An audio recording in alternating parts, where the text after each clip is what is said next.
Hey team, we are visiting Cape Town today for our South African grid workout. Today is core and mobility day, the abs day. Remember, core is different to abs. Core is posture. Anything that challenges your posture is a core exercise. Very functional for real life, very functional for keeping back pain away. Abs is more for the beach, as in visual. All right, so Cape Town is a grid workout. So with a grid workout, we have these little grids, fancy that. And so you can see there are 4 stations for this workout, and each station has 3 exercises. What you're gonna do is start top left-hand corner. So say on station 1, I start where it says the 12 in red. I do 12 reps of the first exercise, so the push to plank. I then come down to the 12 sit-ups, I do 12 sit-ups. Back down to the next one, so I'm working down that first column, and then I do 12 Supermans. When I finish that, I then move to column 2, and I do each of those exercises again, but now with reduced reps. So 10 reps of each, finish that, and then I do my third and final set, which is 8 reps of each of those 3 exercises. So start column 1, work your way down that. It's column 2, column 3, you finish that station, I move to station 2 and do the same thing. All right, good idea to try to finish before you get drinking and as in having water. Finish a station first before you get distracted, so the workout does have a bit of rhythm to it. Grab a little sip of water between, towel off, and then go again. Cool. All right, let's go through it. If you want to, you can just pause after each station. So here are the three exercise descriptions. You can see the reps there. We'll show you the reps again between each of the stations so you can see. And then the technique advice will be fresh for each one if you want to pause after each station. Okay, so the first one is the push to plank, all right? Very good quality core exercise, often done very badly, all right? So the trick is, I'm in a high push-up position on my hands like so. I've got my shoulders over my wrists, my eyes are out in front, no sagging hips, no bum in the air. I'm in that strong position. My feet are relatively wide apart to assist. And now I'm going to try to get down to my elbows without moving my hips. So locking my core in, keeping my hips nice and stable, down to my elbows, and then back up to my hands with as little hip shifting from side to side as I can. That first one, I went down to my right first. So this second rep, I'm going to go down to my left, that's rep 2, down to my right, like so. And once again, it's easy to do that with your hips rocking everywhere, but imagine you have a tennis ball sitting on the small of your lower back. Can you get up and down without that tennis ball falling off? If you do have a tennis ball, actually put it on your back and then you'll actually know for sure.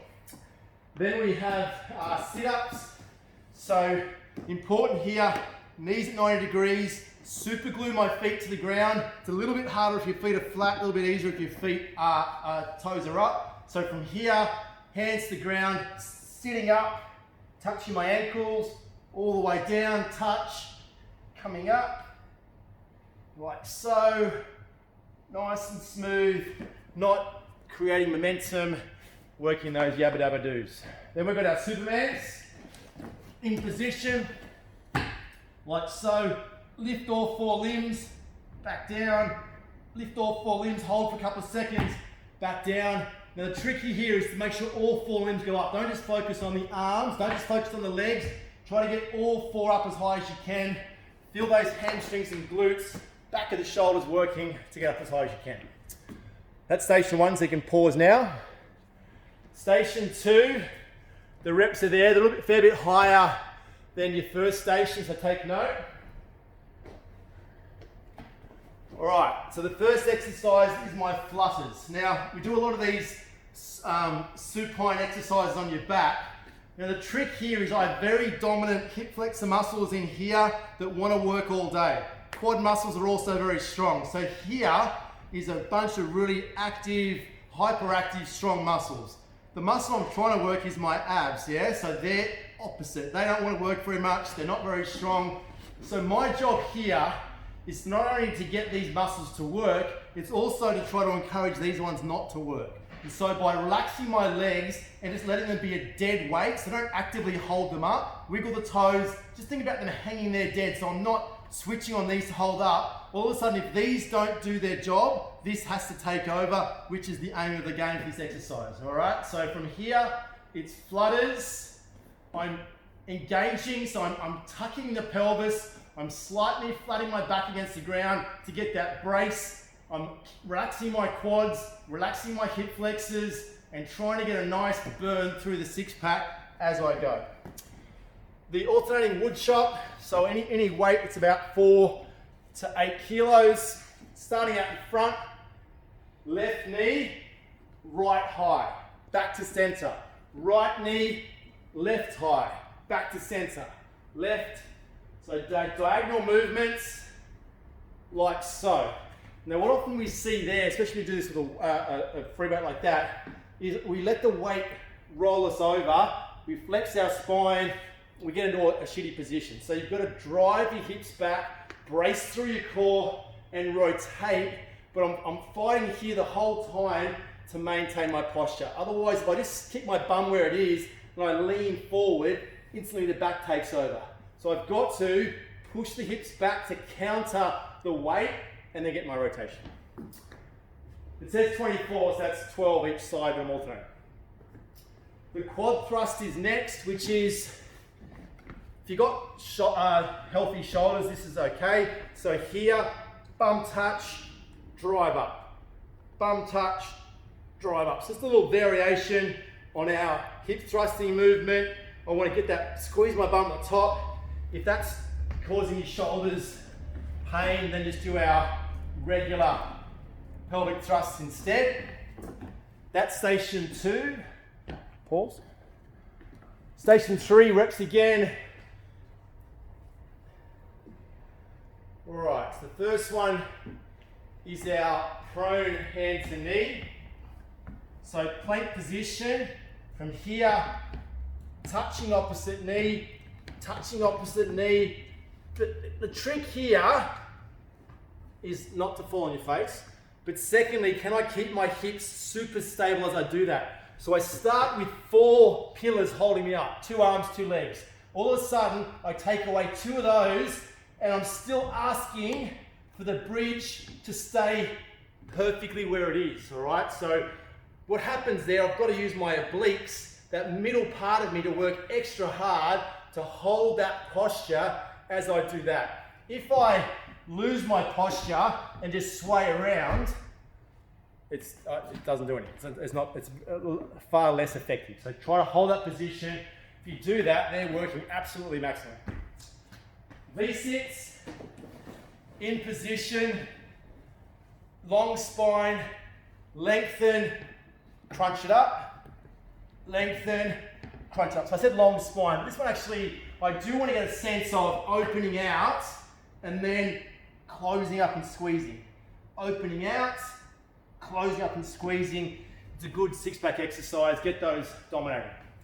The back extension, if you've got a Swiss ball, you can do it on a Swiss ball.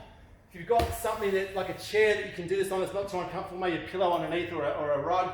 And so what I'm trying to do here is go into flexion and then actively extend. Go into flexion, actively extend.